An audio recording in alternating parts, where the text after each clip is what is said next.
if you spend Only in $100 the or more United in the store. States. Only in the U.S. That is only in the U.S. At least as of now. Yes.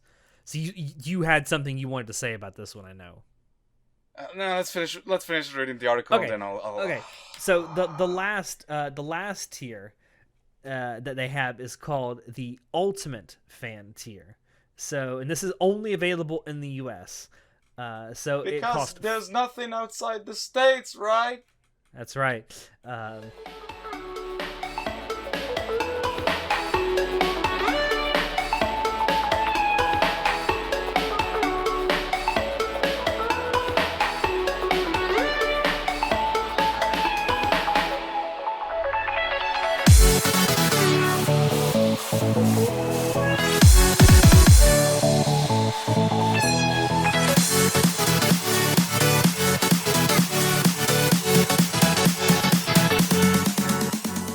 Hello, everyone, and welcome to Anime Club After Dark, the podcast that delves into all things anime, manga, and otaku culture related. I'm your host, Alex, but you can call me Senpai, and joining me tonight, I have our poser extraordinaire, Nitai. Oh, it's so fucking hot.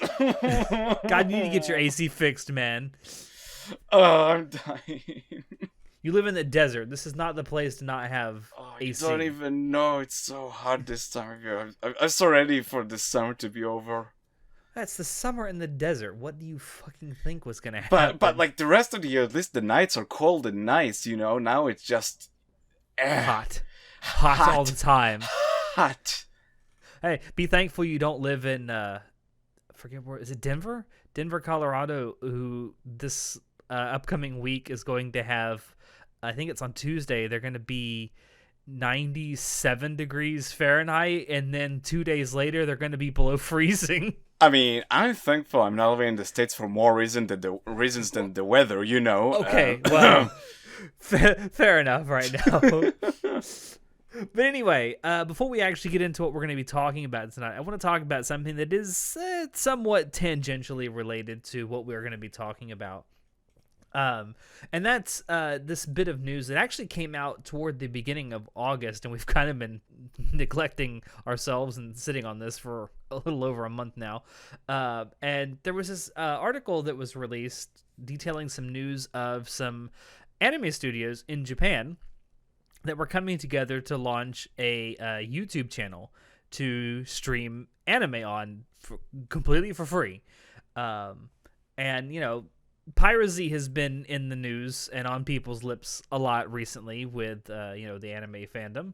And I think eventually, I think we're talking about doing an episode about piracy at some point, maybe in the future, maybe in the next month or so. We might get together and do like more in-depth look at that. But right now I want to talk about this because this is actually, I think, a good idea and might actually help combat some piracy, especially in areas of the world that don't have access, or at least easy access, to legal streaming services. Now, we need to clarify this real quick, because we don't have as much information as we would like on this topic. I mean, we know the studios that are involved in this sort of endeavor, I guess, but I mean, a lot of it could go wrong, so let's try and like be cautious of being too optimistic about this, right? Yeah. I mean, to be fair, at least it's something. Yeah, it is unprecedented as well. Like, it is a big deal. It just, you know, it is YouTube, and they are Japanese companies. But, you know, up until very, very recently, a lot of anime streamings, or not anime, a lot of anime studios, rather, have been pretty lukewarm at best on streaming, even within Japan. They still sort of rely on that whole broadcast TV model to get their anime out. At least a lot of them do. And so it's really nice seeing some studios come together and actually embrace the whole streaming model, like full bore. Yeah. Like you said, there are a few studios that we know that are for sure in on this. They are, at least as of the time of this recording, Toei Animation, Kodansha, Nippon Animation, Tezuka Productions. Oh my god, I'm gonna fuck this up. Shogakukan Seishua Productions. You tried. I did. And Shinei Animation. So Toei is probably most famous for Dragon Ball. That's probably how a lot of people know them. So Also, One Piece. that too. It's pretty fucking big. Yeah, I mean, well, I guess it should be more specific. People my age probably know Toei Animation from Dragon Ball and Dragon Ball Z. Yes, I'm old. But this service is allegedly going to be called Anime Log. I really wish they would have come up with a more creative name, because now I just think of taking a shit every time I hear that name. Sure. Sure. But it is exciting. It is exciting, It is. like to like have something like this, because again, it's never been done before. It's just like, the more I think about it, the more I can just picture like the absolute like fuckery that can occur around this thing, and not in a good way. I'm more concerned about the fact that it's going to be on YouTube than the fact that it's going to be Japanese anime studios doing this. Because we all know how censorious YouTube can be at the drop of a hat for no real reason. Like, well, some random person with like 2 followers said this was offensive, so we got to take it off now. I'm just picturing how like they'll just upload like a few hundred episodes of different shows, and then like half of them get copyright ID'd, even though it's the owners of the actual episodes uploading the thing. I'm not worried about that. I mean, I feel like it's just they'll probably funny, work dude. something out. Yeah, it is obviously. funny. It is funny when people get copyright strikes Yeah. for their own stuff. That is funny. And it should be noted that they're not just going to upload like the Japanese raws of this. They are specifically marketing this for English and Chinese speakers, so there will be English and I'm assuming Mandarin subtitles. We'll see. Again, it's the unfortunate thing. It's just we don't know enough just yet. Yeah, and I'm sure as more of this comes together, we'll obviously hear more. Apparently, this has already like had a soft launch in Japan, but they only had a handful of shows go up so far, and like I think one of them is like Blackjack, and another one is Future Boy Conan. If that means anything to anybody. Those are pretty obscure, right? At least for Western fans. Well, yeah, for Western audiences, yes. According to the article where this was originally from in Variety, their ultimate goal, stated goal at least, is to have 3,000 different anime titles on the YouTube channel. So, I mean, that's not a small catalog. I mean, especially for something you're getting for free. Yeah, but like it does sound like a lot, but in the grand scheme of things, how much is it? And also, like, we don't know how much like quality control is gonna be on that. Like, who knows how many of these are just gonna be like the new shit isekai of each season, you know? That true. Again, we'll have to wait and see. But it's nice to see at least something being attempted. I'm sorry for being so skeptical of it. I am excited. Just a bit worried. There are to be fair, there are legitimate reasons to be skeptical, and I do share some of your concerns. Yeah.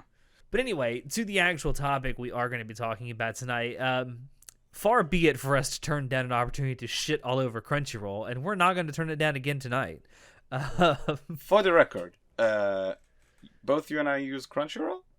Yes, I've had a Crunchyroll premium account since 2012, I think.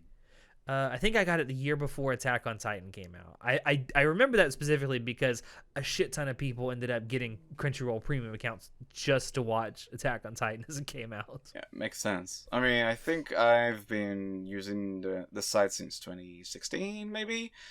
Recently canceled my auto renew, but that's mainly because I'm moving out, so I don't know when I'll go back to like paying for that website. But yeah, I've been using it for a long. Save up some money for an apartment. I mean, yeah, you know it is renting an apartment on your own. Trying to be a responsible adult. Whoa, what's that? What? Who said that? My little Natai can't be this responsible. Oh, I can hear the eye roll. I can hear your eyes rolling. It's fun. But anyway, yeah, so over the last few months, we've had some different bits of news about Crunchyroll coming out, and not all of it is great. In fact, most of it isn't. In fact, pretty much all of it isn't. I'll start with probably the most, like, we won't go in necessarily chronological order that this news came out, but I want to start with the one that's got a lot of money attached to it first. And that's this news about AT&T, which is Crunchyroll's parent company. Yep. Offering Crunchyroll up to Sony for $1.5 billion US, and Sony going, nah, fuck that noise.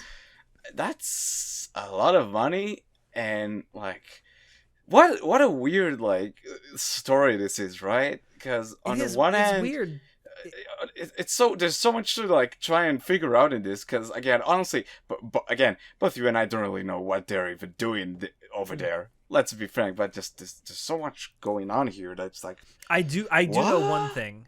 I do know one thing because I own stock in AT&T.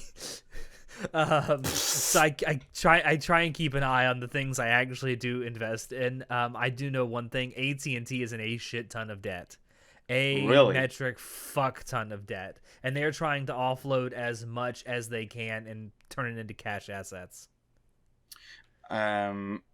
I suppose that they're trying to sell Crunchyroll because they're not really making as much money as they would. I mean, obviously AT&T is a conglomerate and stuff, and like they want all of the money because, of course, they do. I'm just, and I don't know if there's data of it online about how much like revenue is Crunchyroll generating, at least yearly, or I'm not smart enough to like at least find the data for that. But I suppose they just aren't making as much as AT&T would want them to, which goes back to like a later point we're gonna cover, which is like their payment tier stuff. On the term. Well, membership I do know tier. that, Sorry. I do know that back in July, Crunchyroll actually surpassed 3 million subscribers for the first time. So, I mean, they have been steadily growing, especially over the last few years, especially over the last like half decade with the meteoric rise of anime's popularity in the West. But obviously, like you say, I just don't think that Crunchyroll is anywhere near as valuable or as profitable as AT&T would probably like them to be, especially probably considering the amount of money that they put into it. I mean, do they again, I don't know, do they put as much money as we would assume? Like a lot maybe. of the we don't know, like a lot of the things we're going to talk about might like stem from the fact that Crunchyroll aren't getting the financial support that they might want. It's a tricky thing to discuss because again, we don't know enough. But But if there is so much like money issues behind the scenes, it makes me wonder, like, why do they spend so, like it can't cost it can't be cheap to put on a convention, and it can't be cheap to put on the award show that they do. So why do they do it if they have money problems? I mean, maybe they like make enough money that they can cover for that. I mean, I'm like, from what I can gather, the conventions they've been setting up have been successful in the last few years. They have been making Crunchyroll Expo. So, I mean, actually, as we're recording this, the Crunchyroll Virtual Expo is going on right now. Yeah. See, so like they like, I would assume, maybe it's wrong of me to assume, but it seems like it's still going because they are making like good money on it, right? Maybe. I still don't understand how they make money off the award show. I mean, they do get sponsors for the award show. I think it's mainly through sponsorships. I don't see it making them a ton of money, but maybe it does. We shit on the Crunchyroll Awards for a lot of reasons, but let's be honest, like they do like get a lot of views. They do. I mean, and they get us to watch and point and laugh at it. So yeah, so like you know, like the point is like a lot of eyes for sponsors. So I think I will say this. I will say this though. As much as we did a live stream of it earlier this year where we did point and laugh at a lot of it. That was a lot of fun, compared by the way. it was, and assuming they do it again next year, I'm sure we'll do another live stream. But I will say this year's award show did seem to go off without many hitches, and they seem to have worked out a lot of the kinks, especially with the how they hand out the awards, although there's still some that I think should either be fully done by a committee or fully done by like a fan vote, and it shouldn't be split between two. Yeah, but that's more like sort of like that. I don't think that's I don't think that's something that the shareholders or like the people over at AT&T really care about. I think Mm. that's not that's not the metrics or parameters they go by when trying to like figure out if this was a success or not. By the way, I just went and looked it up. AT&T is currently in $150 billion of debt. Fuck, dude. Yeah, What they. is what I is think. what? I think AT&T's biggest problem, and I'm by no means like a fucking market analyst, but over the last couple of decades, AT&T went on a buying spree, and I think they bit off way more than they could chew. Most likely. I mean, yeah. So it does like okay. So I didn't know about the whole AT&T debt. That's like pretty big. So that would make sense. They're like selling all of They're their trying to have a like fire sale of all their assets. I wouldn't call $1.5 billion as fire sale, but yeah. Uh, the thing is that I'm curious about is, I mean, obviously, ever since this like story came out, there hasn't any there hasn't been any progress on Sony actually acquiring Crunchyroll. Am I right? Yeah, not that I've heard of, and there certainly hasn't been since this article came out. And it begs the question, like they seem very desperate to sell them to Sony. Of course, Sony is the parent company that owns Funimation. Yep. And so if Sony were to go through with this, let's say they lower the price to like $1 billion or whatever price it would be for Sony to actually bite and buy Crunchyroll, right? That would effectively mean that it would be a Crunchyroll Funimation merger. And it would Which turn might these two not be a companies bad into one company. That's what I was going to ask. Do you think would actually be good? Would it be good, number one, for the industry, and would it be good for us as fans? I mean, there's potential in it to be good for like the consumers. Like my thing is, if it wasn't clear already from all these hours of podcasting, I'm very much a pro-consumer type of like. That's my mindset at least. Remember back when there was the Crunchyroll Funimation partnership? Yeah, that turned out pretty good. Yeah, that was fucking solid. Then Funimation was sold to, or rather was bought by Sony, and that ended the partnership. So Yeah. maybe like if Sony would, and it seems like it's not gonna happen, but if they would have bought Crunchyroll, it might have led to a merger. That would make the most sense. I don't see any reason for Sony to buy both Funimation and Crunchyroll and keep them as separate entities. It's just like I mean, maybe it's like two different streams of revenue, but why not like you're splitting revenues? Why not make it just one big revenue? Yeah. I mean, I can see I can see from a distribution standpoint why it would actually be good, because then you'd only have one like central place. I mean, Crunchyroll and Funimation aren't the only legal streaming services available in North America, at least. I mean, we also have things like High Dive, Netflix, Amazon. It's just that Crunchyroll is like the biggest name in terms of their whole shtick has been. I mean, not always, because they were pirate side once, but they like to forget about that. Yeah, their whole like I don't know if to call it selling point, but sort of it's like they like to make you feel fucking special for supporting the industry, which like on one hand is great, on the other it leads to like fucking toxic discourse, but that's like a topic for another day, honestly. It does. I will say from a personal standpoint, I know this is very anecdotal, but over the course of me having a Crunchyroll premium membership, there have been 3 instances where I have had to reach out to Crunchyroll for support because something went wrong with my account, whether it was, my card got declined because the card expired and I forgot to update my account information, or I lost my password and I didn't have access to the email address that I used to sign up for it anymore.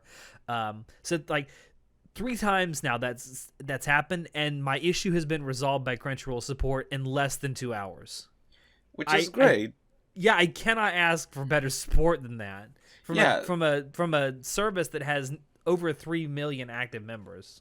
So yeah, and again, I think that's like one of the reasons Crunchyroll stands out among all the streaming services, even like to some extent from Netflix, because of that whole image of being like very, very good and very good and healthy to the industry as a whole. Because hey, you want to support the industry because hey, this is, for a lot of people it was the first time of hey, maybe you want to support the industry. You've been watching like you didn't have like a good avenue to watch this like anime legally till now. So this is like a good option.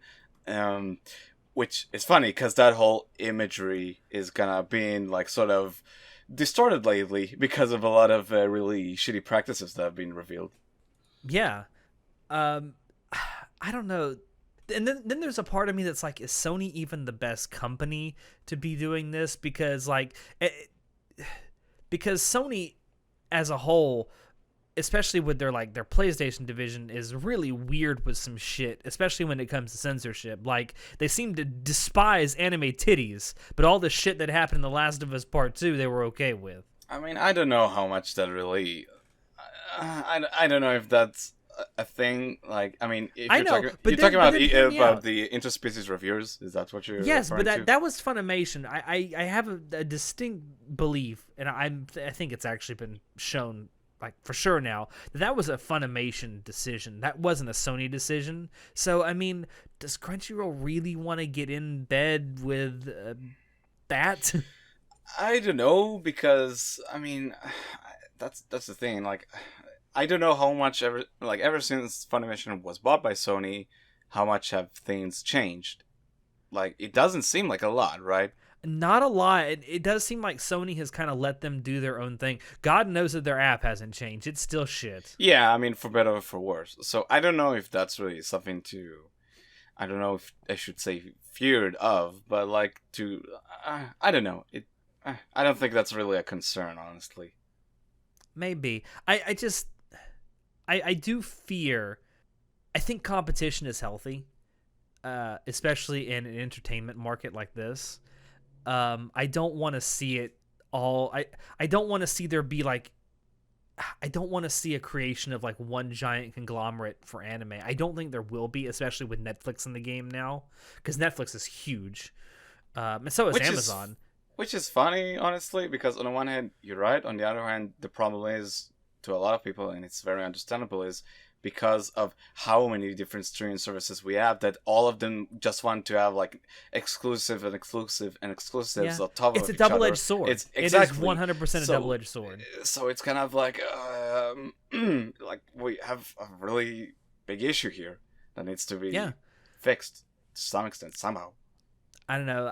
I do think eventually Crunchyroll would be sold because AT&T seems very desperate to offload them.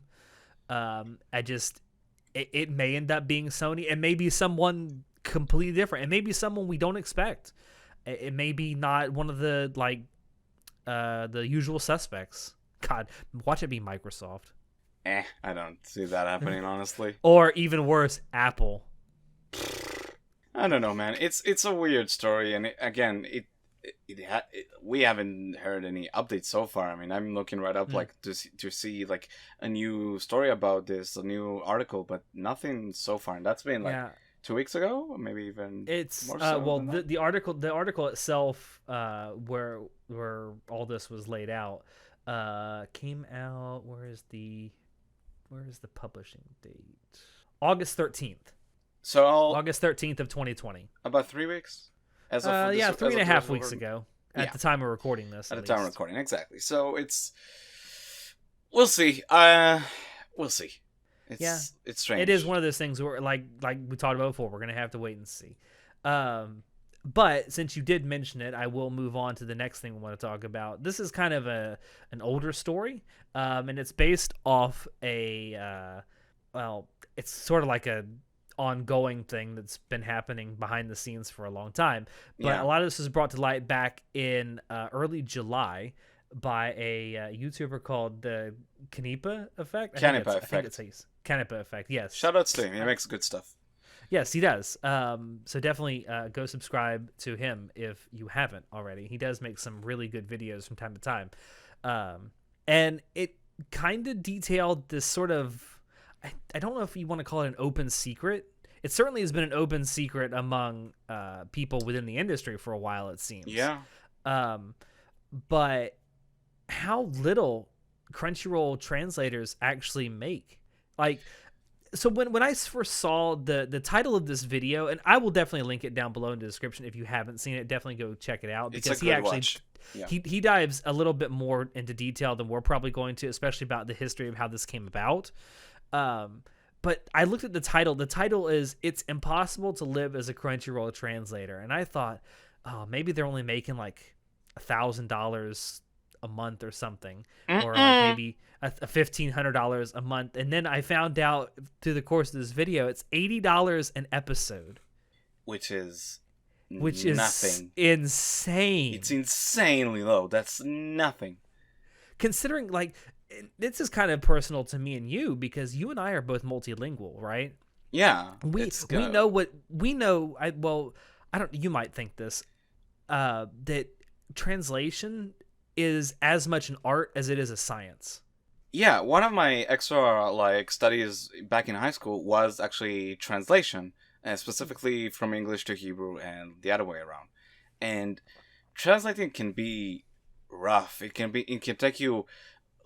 You need to be thorough. Obviously, you need to be thorough, and you need to like not only go for keep in mind both the sentence structure, but also the meaning behind the sentence. And there's a lot of shit that goes into translating. I mean, that's why I fucking love it. But man, it can be a very rigorous and very like even tedious type of work, even though it's really satisfying. So seeing that it's $80 an episode is absolutely nothing. I mean, think about it. An episode is 24 minutes long or something like that, right? Yeah, the average episode of anime is between 22 and 24 minutes long. That's a lot of Japanese to translate.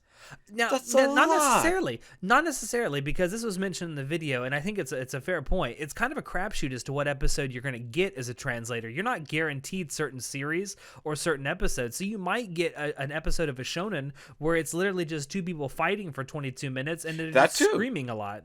That too. I mean, but then you might get an episode of the Monogatari series where you got to translate a fucking thesis every 5 minutes. Yeah, that too. The fact that it doesn't take into account like the fucking discrepancy that can be between one episode to another. That's also insane. Or one series to another. Like I said this while it was airing, and I'll probably say it again once the second season airs. Like, God bless the people who translated Cells at Work. Like, they must have the equivalent of a fucking pre-med degree right now, because they probably had to go do a lot of research into all these like these Japanese terms for very specific medical terms. And let's keep in mind that, like, you say that, and let's keep in mind they probably don't have a lot of time to translate these episodes. Oh no, it's like, and that's I mentioned this in the video. You're constantly up against a deadline, because with Crunchyroll the way it is, and like streaming in general the way it is now, where like within an hour after it premieres in Japan, you got to have that episode up and out the door. And the thing is, I mean, and he also mentions it in the video, but it's not like in other streaming services the translators' wages are like they are high. I think he mentioned that that over at Netflix it's 3 times as much. Yeah, but it's still not much. Yeah, it's still not much. And like the long and short of how this came about is, I mean, as we all know, fan subs were pretty much the only way to watch a lot of shows back in the day before a lot of these streaming websites, right? And then when Crunchyroll picked up some of these translator groups, they didn't ask for a lot of money for their translators, because they were used to doing it for free. Yeah, exactly. And I mean, I'm skipping over a lot of points, but this is like the long and short of it. And it's so fucking insane to me that, especially with Crunchyroll, like, again, we talk about this imagery that they had, like, supporting the industry, supporting the people that work on the shows we love, and this is how you treat your fucking translators? Are you shitting me? Yeah. I mean, and even worse, like, translators are almost always uncredited. Or at least in anime, they're not necessarily uncredited when it comes to manga or light novels, which is something that Crunchyroll has kind of gotten into as well. But they are not credited with the work that they do on anime. That to me is the least you could do for these translators, is add their names to a fucking title card at the end of every episode. At least do that. It's also it's interesting because honestly, like, there's so much research we can delve into and like try and figure out a lot of stuff, because I am curious to see how, like, Weekly Shonen Jump translators are paid for their work, because that's also Yeah. like on a weekly basis you need to translate this manga, but and it's I don't know, obviously, and I would like to compare it to what we have here, at least in anime translations, because it seems like on all streaming services it's just absolute garbage. I mean, we talk about different differences between companies. I mean, I guess Netflix pays 3 times as more, which is something, but it's still low. But on the other hand, like, you can argue, I mean, maybe I'm totally off my guess here. I mean, it could totally be true that, like, because the way they release their shows, maybe that gives the translators a bit more time to like flesh out their translations and do that. But That's a good point. There may be some truth to that. maybe that. Also, although, like, I mean, I'm not talking about like creative differences with the translators, because we remember what happened with Ava, but that seems to be based more on their creative decision, less on being stressed for time. But it's just insane. Like, I have a lot of respect for translators. It's hard, and it's just without translators, we wouldn't watch fans, anime. Yeah, we wouldn't.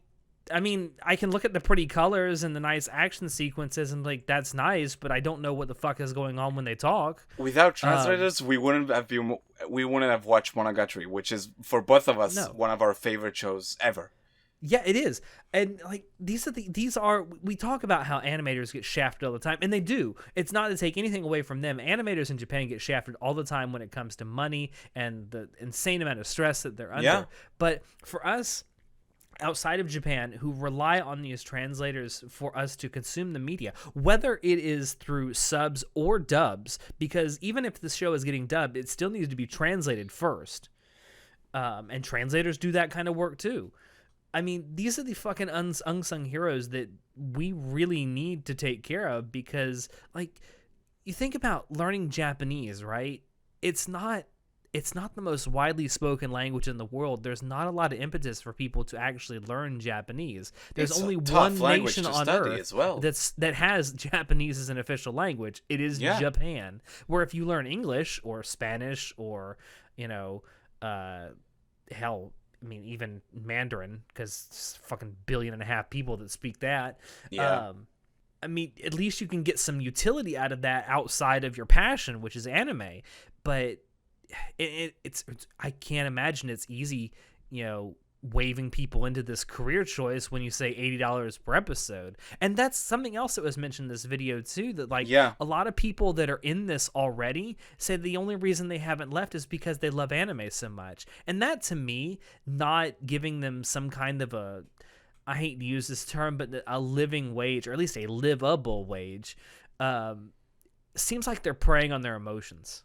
How fucking appropriate, and I'm saying that with absolute disgust, by the way, is that how appropriate that this fucking industry that is built on exploiting the passion of like hardworking people, that exploitation goes so deep to all of its branches. I mean, we're talking about animators who work countless nights with almost no sleep and getting zero pay for close to zero pay for their work, to work on this thing that they absolutely love, and all these translators who bust their ass to like translate these shows for all of us to enjoy and get nothing, absolutely nothing. It boggles my mind.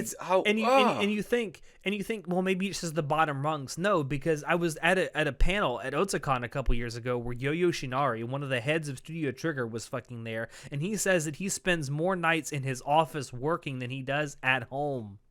Remember that one article about was it the director of JoJo Golden Wind, or one of their lead animators, who didn't get paid for one of the last episodes because of some fuckery or something? He got paid later, but I don't remember if it was the head animator. It was definitely one of the animators of Golden Wind, though.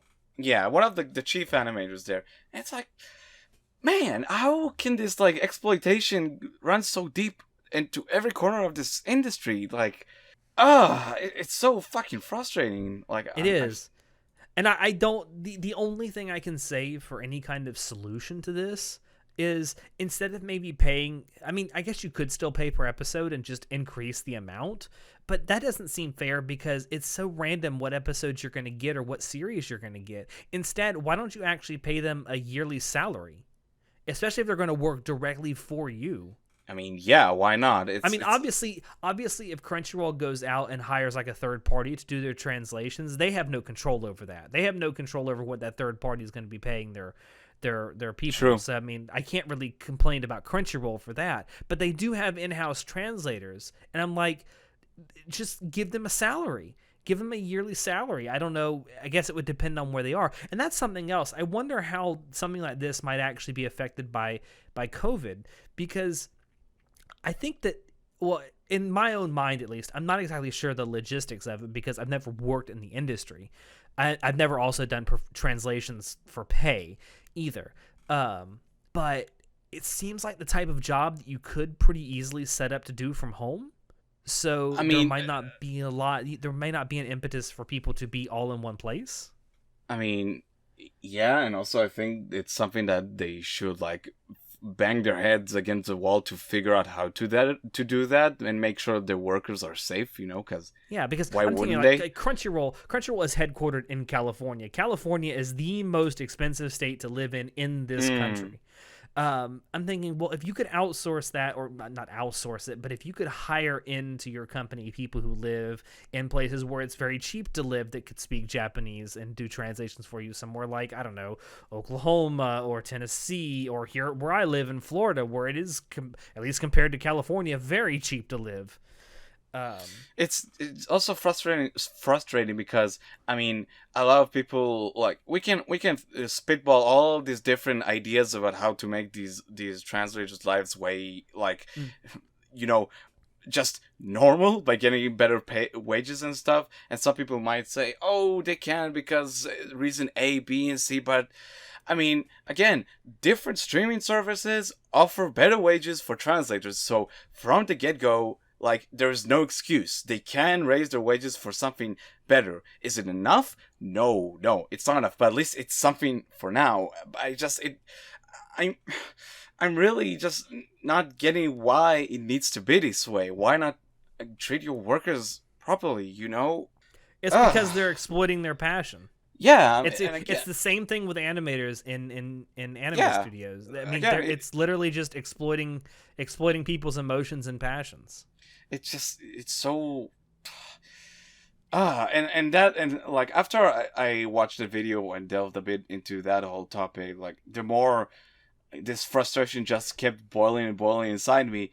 And like, do you want to move on to like the next thing concerning Crunchyroll? Because that was a big.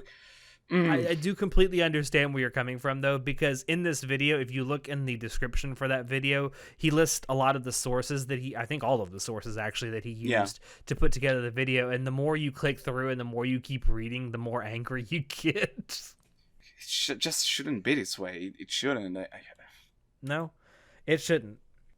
But anyway, pay your fucking translators. They are the unsung heroes that without them, you and I certainly wouldn't be here. This podcast probably wouldn't exist. I probably wouldn't be an anime fan.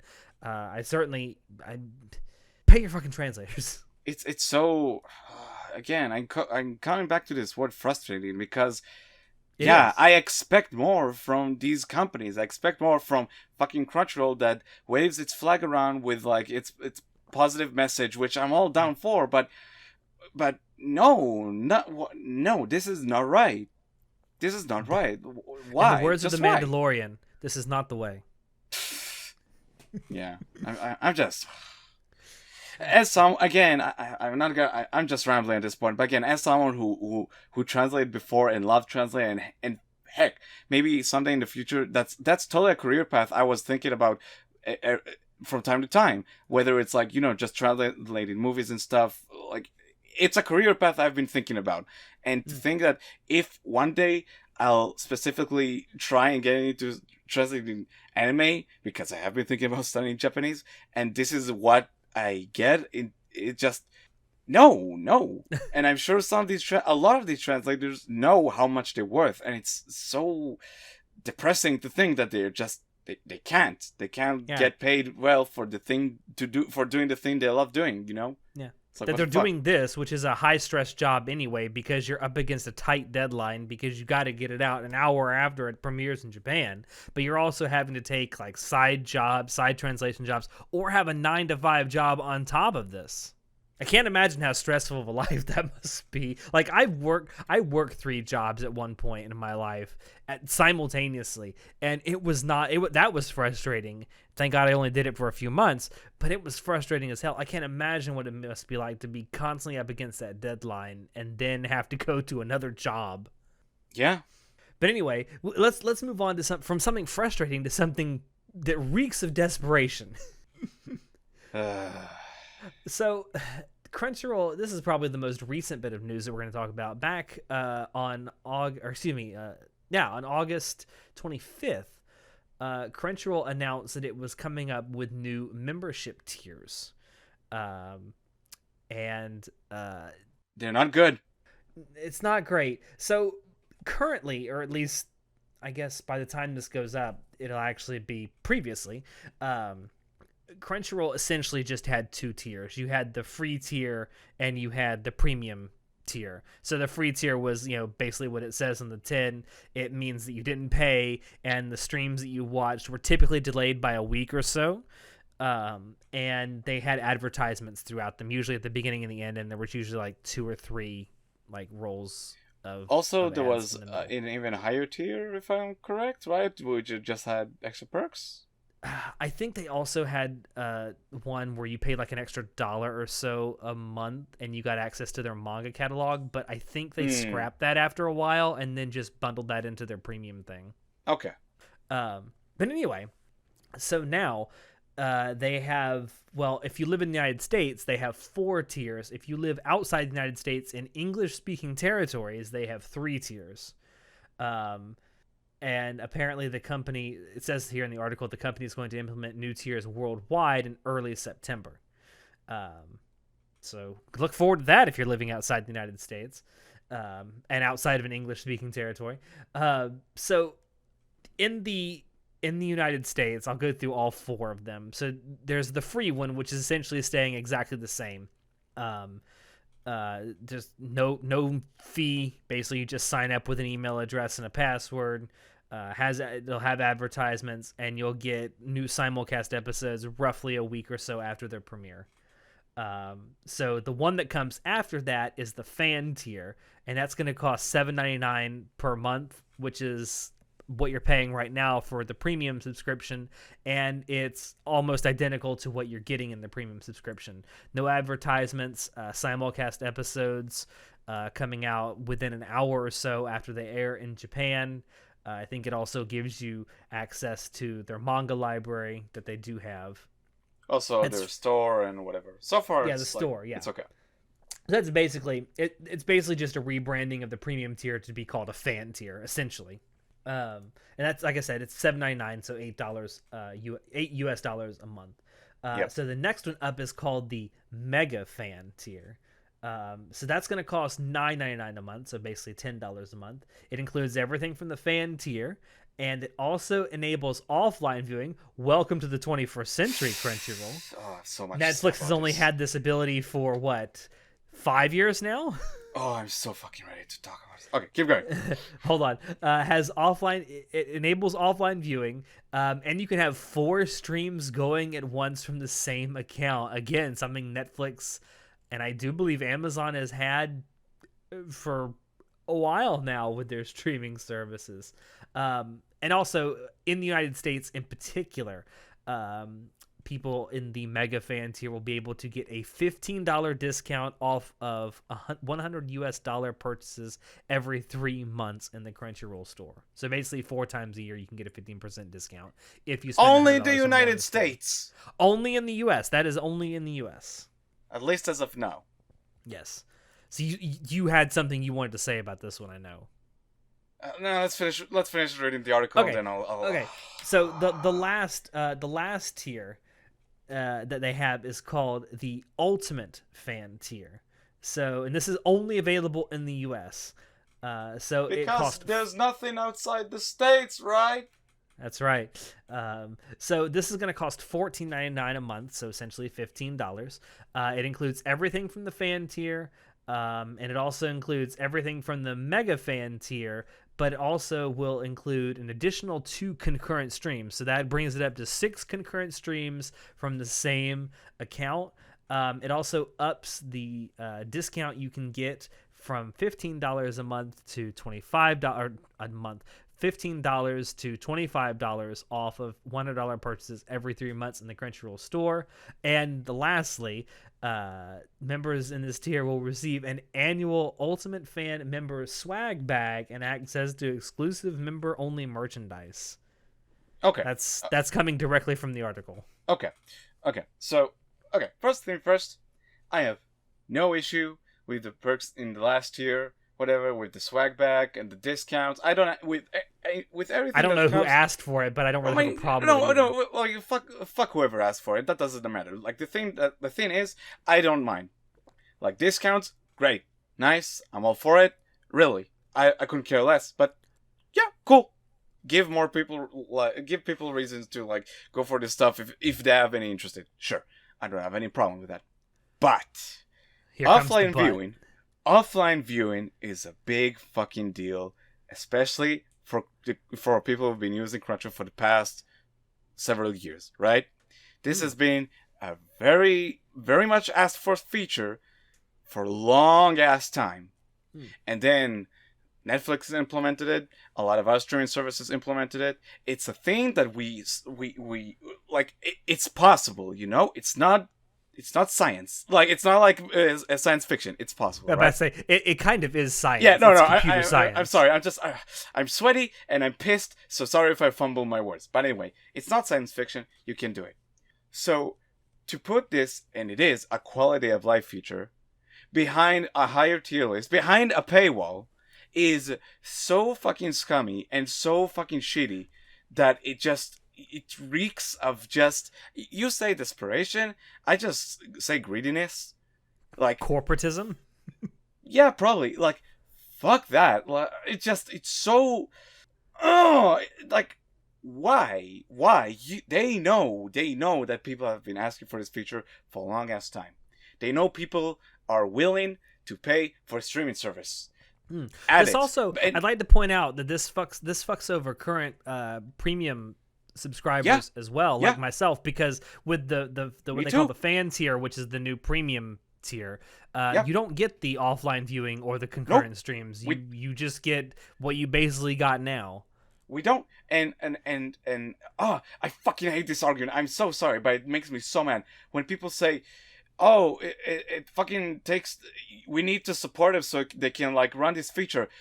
No, that's on them to get this feature running. That's on the consumer. It's not my job to keep Crunchyroll like making features and stuff so they can keep running their shit. They need to make a product I'm willing to pay for. It's not my job to give them money. That's also part of being competitive. Like they do have competitors. They have Funimation. They have Netflix. Like these are your competitors. You have to keep up with them. It feels like such a tone deaf announcement, you know? Like I like the whole discount thing. I'm like, sure. I don't really buy a whole lot from the Crunchyroll store. The stuff that I bought from Crunchyroll, I tend to buy at their booths at conventions anyway. But I mean, that's fine. That doesn't bother me at all. The swag bag, I'm like, I don't know who asked for this, but sure. Also having more concurrent viewings, like sure, that's fine. Like, I'm totally for because it. Like they're like whole families now that watch anime. So I'm like, have 2 or 3 people in your family watching anime at the same time with just one account. That's cool. But like but paywalling such an essential and as for quality of life feature is so fucking it boggles my mind again that this company is actually doing this. Like it's disappointing. It's like, no, why would you do this? And again, it's not my job to pay for them to make their product good. It's like, it's on them. That's on them. It's such an anti-consumer practice. I'm like, oh, fuck that, dude. Yeah, I mean, it is also worth mentioning that when they announced this, they also did announce, and well, it's already happened. that their Android and iOS apps have received a major overhaul. They do look very different, and wait, they do tend. I've tried it out, at least the Android one so far, because that's all I have right now. hmm And it does it loads faster. It does seem to be a little sharper, a little quicker. So there's dude, that. dude, like when I watched when I binged Black Clover, that was on the new app design, at least on my iPhone. It was fucking great. Like, bravo, really, bravo. They finally updated their app to be like really, really good. I'm really enjoying their app. Really, I'm not being sarcastic. I'm being as honest as I can. Their app is now fucking great. I'm all down for it, and I want to keep using it. But when you lock away such an important feature behind another paywall for more than let's not forget, okay, that a lot of people, myself included, need, and I do mean need, a VPN in order to watch all their catalog, like all of their catalog, honestly, and that costs more money. So it's Yeah, well, what do yeah. you? Don't use a free VPN. Yeah, it's not gonna work. Pro tip Also, from the cybersecurity analyst over here: don't use a free VPN. yeah, I mean, don't. It's so so many anime fans already use VPN in order to access all of these streaming websites, especially people outside of North America. Because yeah, if you're outside of North America or even the European Union, and probably to a more appropriate extent the UK and Ireland, you get kind of fucked. I can go to Crunchyroll right now without my VPN and check out shows that are available for them. Guess what? If I compare that, oh nice, the webpage doesn't even work. But if I compare that, if I compare that to the American Crunchyroll webpage, guess what? It's fucking night and day. They have been getting better about putting more seasonal shows on their more international things, but compared to their fucking entire catalog, it's nothing. Absolutely nothing. Just what the fuck? People say that I'm fucking cheating the system when I do that, because one of the things that I do is I have a Japanese Netflix account, and I use a VPN to access the Japanese Netflix specifically for their anime catalog, because Netflix's Japanese anime catalog is enormous, and a lot of the stuff that gets acquired by Netflix ends up coming out there first anyway. So that's where I usually go watch it, and it's usually subtitled in English on the Japanese Netflix. Oh, they actually have why. Guess which? Okay, one of the most popular shows of this past decade. Can you guess which show is not available for me because I'm not going to use a VPN? Fucking Attack on Titan. I'm going to say Attack on Titan. Yeah, exactly. Attack on Titan. No, nothing. I don't. It's like, if I want to watch all of these shows, it's like I need a VPN. And God help you if you try and do Funimation. Yeah. They're available in even less countries. Dude, Funimation doesn't even fucking work for me if I'm not using a VPN. And if I am using a VPN, the player doesn't work. But well, their player doesn't work even for me, so I guess. But for Crunchyroll to just fucking put this extra, I mean, and people say it's only $2 more. It's on the fucking principle that you're charging more of people for this quality of life feature that should be as part of the premium, the base premium tier. I'm okay with them leaving it out of the free tier, because I mean, at the free tier you get what you get. I mean, you watch the ads if you want to watch it. If you don't want to watch it, pay the fee. But yeah, this should be that should be one of the perks of having the premium membership, or the fan tier as they call it now. And then I don't even know how you would maybe scale that up for other tiers. Maybe I have to assume there's probably going to be a limit with how much you can download to view offline. That's the thing. We don't even know the details on downloading, because for Netflix, for instance, you can download stuff, but after, I think, is it a week or more than that? I think it's after 5 days. Yeah, it expires until you renew it when you connect to Wi-Fi or something like that, which is cool. I'm okay with that. I don't have any issue. And if you don't connect to Wi-Fi, I think within the time that it expires, it automatically deletes it anyway. I don't think that's. I actually don't think it automatically deletes. I think you can actually control if it deletes it automatically or not. I'm saying But if you don't tell it to renew it and you don't oh, connect to okay. Wi-Fi before that timeline expires, I think it will automatically delete it. But the point is, like, we don't know the details of like how it's gonna work. Like, again, I'm just at this point. I'm so fucking skeptical of their practices that I'm just imagining. Oh, you can only download one episode or something like that at a time, or Yeah. so. It just, but again, that's just speculation. But then it.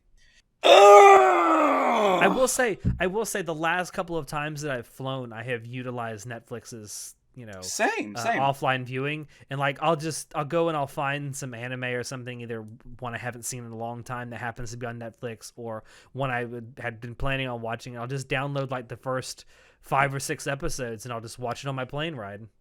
Dude, like, I'm so happy I binged the first season of BoJack Horseman on a plane because that was a lot of fun. But it's convenient, like that's the thing that these streaming services need to understand and like fucking get it right. So they'll make a compelling offer. They need to be convenient. Yeah, but because and they need to compete with their competitors. Yeah, but because you're fucking locking away a major option for your consumers behind another paywall. Not to mention that most of your consumers who are not in the States are already paying for a VPN. It's like it's such a big fuck you to anyone who is Crunchyroll. But it's certainly a middle finger to anime fans outside of North America. Yeah, but also if you are in the States, don't kid yourself. This is not good. This is not good for you. Don't try and justify this. This is a scummy behavior from this company, and it's just. This could all be mitigated if they just moved the offline viewing back to the premium or the fan tier, the first paid tier. Yeah. I mean, if you want to keep the concurrent streams to like the higher tiers, that's Sure. fine. You're essentially paying for a family plan at that point. Yeah, that's totally fair. And maybe you just keep the store discounts to those higher tiers as well. Just so shitty, dude. Yeah, I don't understand like what they were thinking with that. Like, and again, they clearly didn't do enough market research on that one. And again, this is the company that will make you feel the most special snowflake in the world for supporting the anime industry, and this is how they're treating their customers. Yeah. Fuck that. Yeah.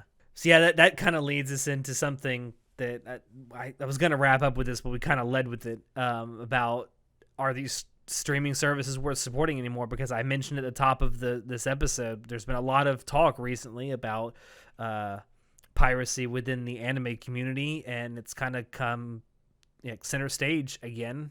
I thought we kind of were done with this 5-6 years ago, but apparently it's rearing its ugly head again, and that might be a discussion for another episode. But I mean, you've already obviously said already that you have I won't say canceled your Netflix subscription, but you definitely stopped doing auto renew, or excuse me, yes, Crunchyroll. What did I say? Netflix. No, Netflix. I started my auto renew because obviously for reasons for moving out to an apartment. Yeah, you're trying to save some money. Yeah, I'm just trying to save some money because I'm just trying to save a bit of money for the time being. Doesn't mean I'll never use Crunchyroll again. Excuse me. Honestly, I don't know. Like, that was a well-timed cough. I'm never using Crunchyroll again.